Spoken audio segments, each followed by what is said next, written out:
So I'm not asking him. He's doing probably less than he would be able to do if he were a normal spouse. So the whole nepotism piece is crazy to me. Look at my experience. Look at my history. Most of your history is a Republican. You helped get Sam Alito appointed to the Supreme Court. How are gay people supposed to ever forgive you for that? What I would say to you is the following.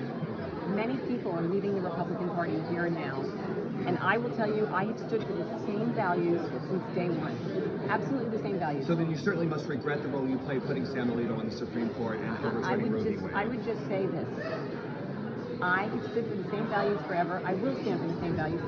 You're shaking your head at me. It's really crazy. I just would say that. It's painful to contemplate the role that you played setting my people back by a generation, and now you're sitting here telling me how I should feel. No, I'm not telling you how you feel. That's weird. That's why I shook my head, Mrs. Murphy. I'm not telling you how you feel. I'm just telling you that I can't even answer. So let me just say this. Babs Sipperstein is one of my dearest friends. I have a lot of friends in the LGBTQIA plus community. I will stand with that community and any marginalized community every day of the week. Every day of the week. Well, do you regret? I would say something else. Let me just talk about being a Republican. I grew up in a moderately conservative house. We were not politically engaged. It's only over the course of my life, where I have always been working on the same value statement, that I've looked for people who could represent and prioritize those values. George W. Bush? And over time, I found that I had there was no one left. The party left me.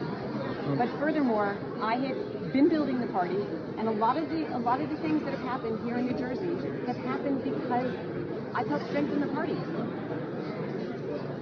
A lot of the things that are happening in half of America where women can't get an abortion are happening because of you too, Mrs. Murphy. And I guess what I'm trying to reconcile as a Democratic primary voter is how am I supposed to you say it's irrelevant. I don't think it's irrelevant. I actually think it's very relevant. And that's probably why you're not getting traction.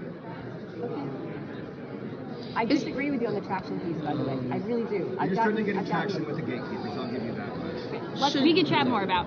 Should people? Do you want to go? No. Go ahead. Should people in New Jersey? Is it an issue where while your husband's still governor, you want to be senator? It's a big state. A lot of people. That's really the two top officers in the same household. Is that in and of itself let me just an say issue? the following.